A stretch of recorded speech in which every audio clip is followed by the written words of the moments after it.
Hello and welcome to Recyclist. It's August 25th, 2025. I'm your host, Eric Provost, and this is your weekly roundup of all the biggest news stories from the world of waste, gas, and energy, presented by Diamond Scientific.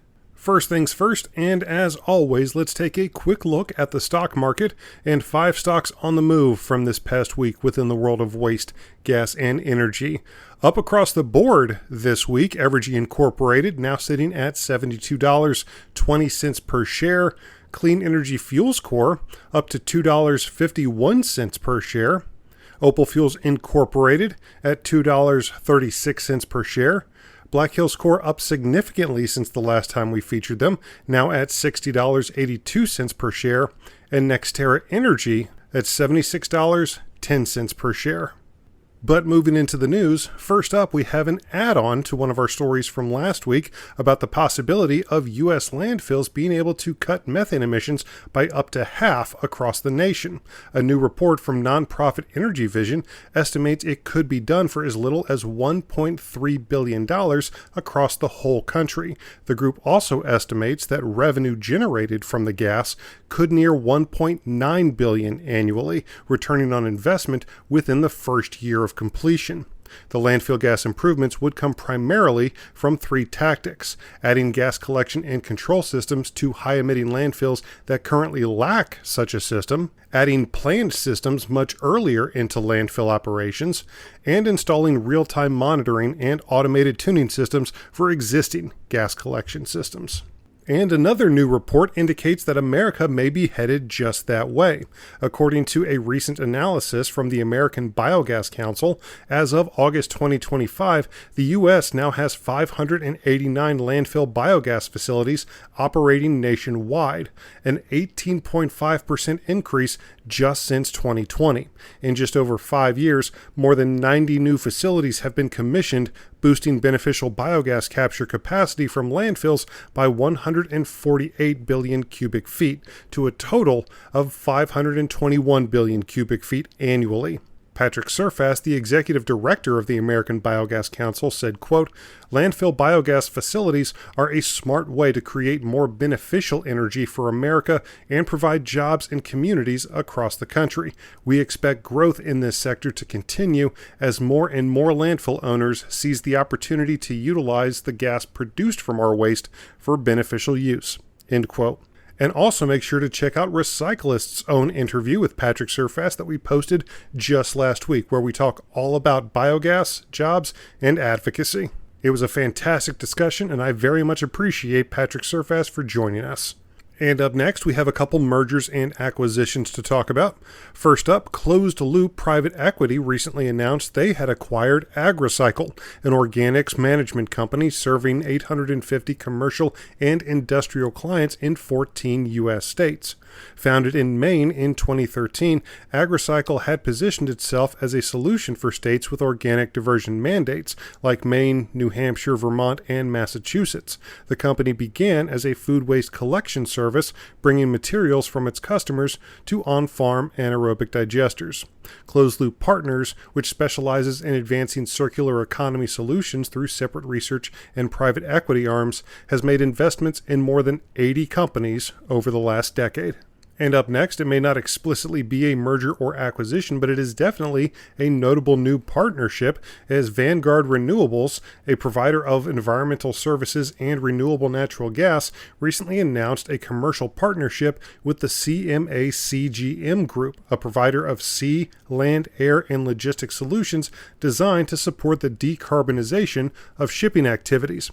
Under the terms of the agreement, CMA CGM will make a strategic minority investment in Vanguard Renewables through its energy fund, Pulse, ensuring access to significant volumes of RNG to be delivered on a long-term basis. The agreement highlights the critical role that Vanguard's RNG is poised to play in the decarbonization of the maritime industry.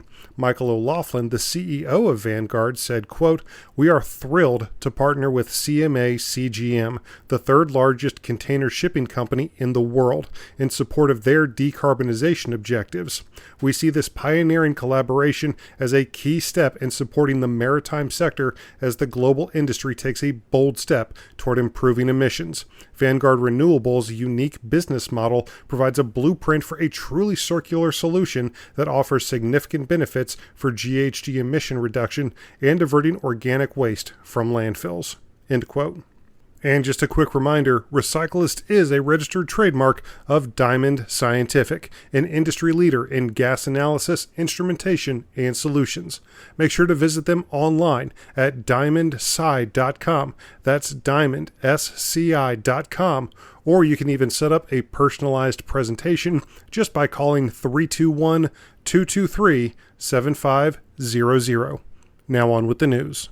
According to new data updated by the United States Environmental Protection Agency this past week, 9 new small refinery exemption petitions have been filed with the agency in the past month alone under the renewable fuel standard. This brings the number of pending petitions with the EPA up to 204, with some dating all the way back to compliance year 2016. However, in a separate document filed with the U.S. Court of Appeals for the 10th Circuit, the agency announced, quote, "It has now developed a new approach for reviewing small refinery exemptions and that the EPA's current intention is to issue decisions on the small refinery exemption petitions before it, as well as those that are in litigation, including the exemption petition underlying the denial in this case." End quote. And up next, Nextera Energy says they plan to invest $120 billion into renewables and storage through 2029. The business plans to invest the money over the next 4 years to grow its fleet to around 121 gigawatts, underscoring its long-term commitment to clean energy and infrastructure growth.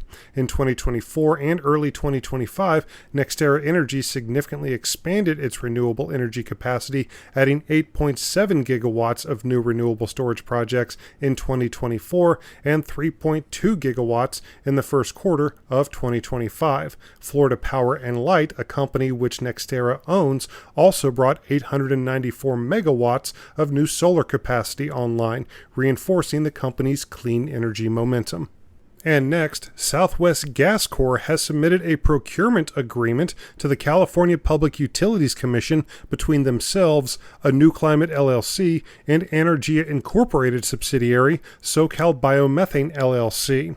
The new agreement is meant to bring renewable natural gas to the company's California customers, marking an important step in supporting the state's goals to reduce emissions from short-lived pollutants. If approved, it would fulfill regulatory requirements under the Commission's Senate Bill 1440 Biomethane Procurement Program.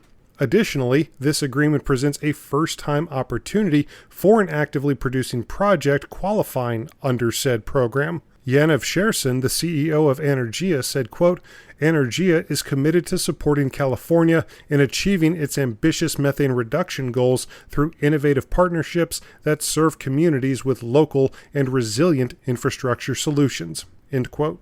And lastly, the New York State Energy Research and Development Authority, or NYSERDA, announced this past week that nearly $8 million is now available to support innovation in the development of low-carbon fuels in New York State. NYSERDA President and CEO Doreen Harris summed it up by saying, quote, "NYSERDA is investing in alternative fuels that can enhance grid reliability and balance the electric load as energy demand increases. Early-stage innovation is a valuable tool that benefits all New Yorkers by accelerating the adoption of technologies that ultimately help to lower emissions from hard-to-electrify sectors such as aviation, maritime, and heavy-duty industrial processes." End quote. And that will do it for your August 25th, 2025 news roundup, brought to you by Recyclist, once again a registered trademark of Diamond Scientific. I've been your host, Eric Provost, and we will see you back here next week for another brand new episode of Recyclist. Thank you.